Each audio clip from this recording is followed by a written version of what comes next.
साथियों, doctor T Kiyosaki द्वारा लिखी गई पुस्तक रिच डैड पुअर डैड एक ऐसी बुक मानी जाती है जो दुनिया के हर इंसान को पढ़ना चाहिए, जो 9 to 5 के जॉब के चक्कर से बचना चाहते हैं, जो असली अमीर बनना चाहते हैं। असली अमीर मैं इसलिए बोल रही हूँ क्योंकि हमारे आसपास ऐसे बहुत सारे लोग होते हैं जो दिखते तो बहुत अमीर है लेकिन अंदर से खोखले होते हैं।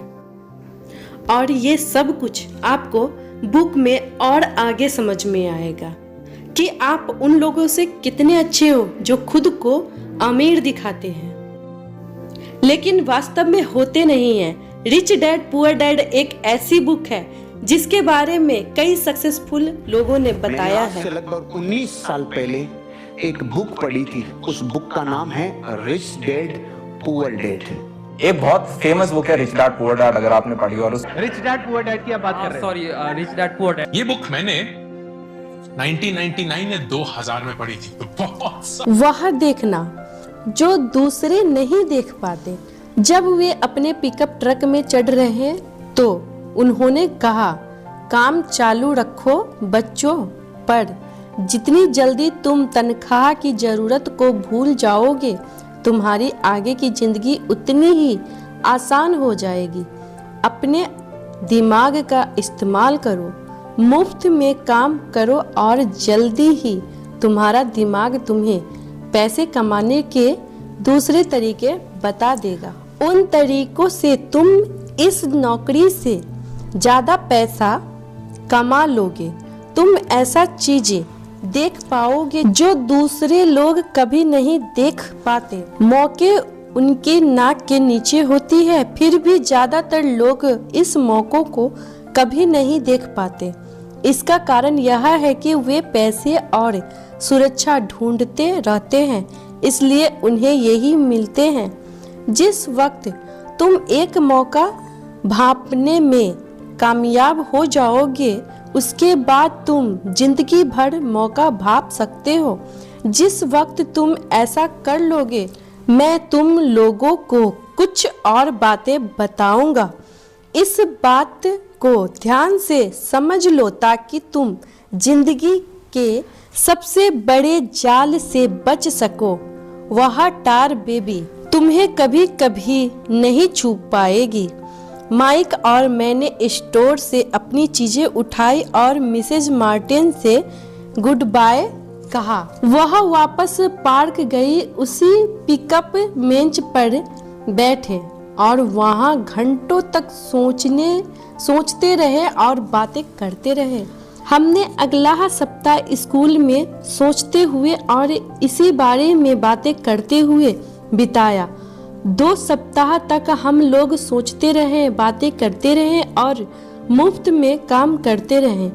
दूसरे शनिवार के आखिर में मैं मिसेज मार्टिन से दोबारा गुड बाय कर रहा था और कॉमिक बुक स्टैंड को ललचाई नजर से देख रहा था। हर शनिवार 30 सेंट न मिलने में सबसे दुखद बात यह थी कि मेरे पास कॉमिक्स खरीदने के लिए बिल्कुल भी पैसे नहीं होते थे। अचानक जब मिसेज मार्टिन मुझे और माइक को गुड बाय कर रही थी, मैंने उन्हें एक ऐसा काम करते देखा जो इसके पहले कभी नहीं देखा था। मेरा मतलब है मैंने उन्हें ऐसा करते तो देखा था पर उस पर ध्यान नहीं दिया था।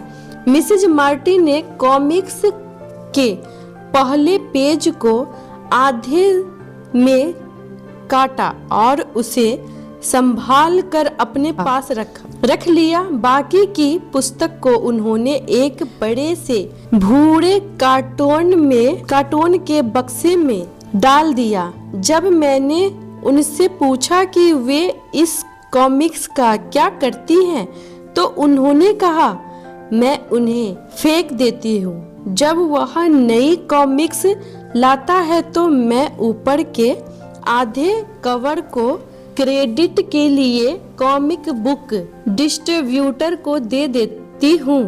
वह 1 घंटे में आने ही वाला है। माइक और मैंने 1 घंटे तक इंतजार किया। जल्दी ही वह डिस्ट्रीब्यूटर आया और मैंने उससे पूछा कि क्या हमें कॉमिक मिल सकती है। इस पर उन्होंने जवाब दिया, आपको मिल सकती है अगर आप इस स्टोर में काम करते हैं और अगर आप यह वादा करते हैं कि आप इसे दोबारा नहीं बेचेंगे। हमारी पार्टनरशिप एक बार फिर से कायम हो गई थी। माइक के मम्मी ने बेसमेंट में हमें एक खाली कमरा दे दिया जो उसके किसी काम के नहीं था। हमने उनकी सफाई करके उसमें सैकड़ों कॉमिक जमा कर ली।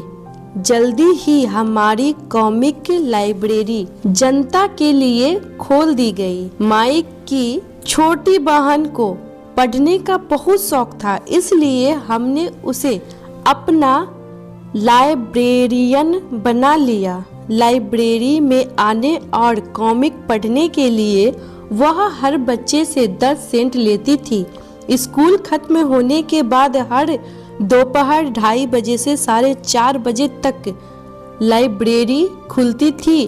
पड़ोसी के बहुत से बच्चे इसके ग्राहक बन गए थे और वे जितनी कॉमिक पढ़ना चाहते थे 2 घंटों में पढ़ सकते थे। यह उनके लिए बहुत बढ़िया मौका था क्योंकि एक कॉमिक की कीमत 10 सेंट होती थी और 2 घंटे में वे 5 या 6 कॉमिक पढ़ लेते थे। साथियों, अगर ये हमारा बुक का ऑडियो आपको पसंद आ रहा हो तो प्लीज़ हमारे चैनल को लाइक करें, सब्सक्राइब करें और हाँ, बेल आइकन दबाना बिल्कुल ना भूलें क्योंकि हमारा जो भी वीडियो नया अपलोड होगा वो सबसे पहले आपके पास जाएगा। Thank you. माइक की बहन लौटते समय बच्चों की तलाशी लेती थी और यह देख लेती थी कि वे अपने कपड़ों में कॉमिक छुपाकर तो नहीं ले जा रहे हैं। वह इस बात का रिकॉर्ड भी रखती थी कि हर रोज कितने बच्चे आए, उसका नाम क्या था और उसके सुझाव क्या थे। माइक और मुझे 3 महीने तक हर हफ्ते 9 से $5 का औसत लाभ हुआ। हमने उनकी बहन को हर हफ्ते $1 का भुगतान किया और उसे मुफ्त में कॉमिक पढ़ने का फायदा भी दिया। हालांकि वह कॉमिक कभी कभार ही पढ़ती थी क्योंकि वह हमेशा अपनी पढ़ाई में लगी रहती थी। माइक और मैं समझौते के मुताबिक हर शनिवार स्टोर में काम करते रहे। साथ ही हम अलग अलग दुकानों से कॉमिक इकट्ठी करते रहे। हमने वादे के मुताबिक कॉमिक नहीं बेचे। जब कोई कॉमिक फट जाती तो फिर हम उसे जला देते थे। हमने इसकी एक शाखा खोलने की कोशिश की, परंतु हमें माई की बहन की तरह और भरोसेमंद लाइब्रेरियन नहीं मिला।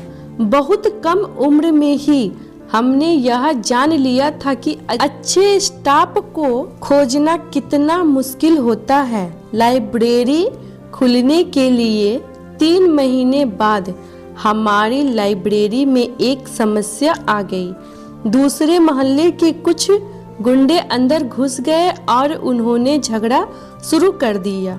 माई के डैडी ने सुझाव दिया कि हम अपना यह कारोबार बंद कर दें। तो इस तरह हमारा कॉमिक का धंधा बंद हो गया और हमने कन्वीनियंस स्टोर पर हर शनिवार काम करना भी बंद कर दिया। फिर भी अमीर डैडी रोमांचित थे क्योंकि उनके पास ऐसी बहुत सी नई बातें थी जो हमें सिखाना चाहते थे। वह खुश थे क्योंकि हमने उनके पहले सबक को इतनी अच्छी तरह सीख लिया था। हमने यह भी सीख लिया था कि पैसे से अपने लिए काम कैसे करवाया जाता है। स्टोर में नौकरी के बदले में पैसा नहीं मिलता था, इसलिए हमें मजबूरन अपनी कल्पना शक्ति पर जोश डालना पड़ा ताकि हम पैसा कमाने का कोई दूसरा तरीका ढूंढ सके। कॉमिक लाइब्रेरी हमारा अच्छा व्यवसाय था।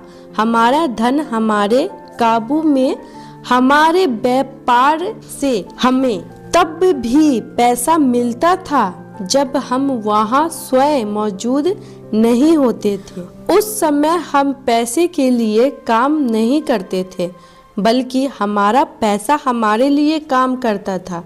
ज़्यादा तनख्वाह देने के बजाय अमीर डैडी ने हमें इतनी बढ़िया नसीहत दे दी थी।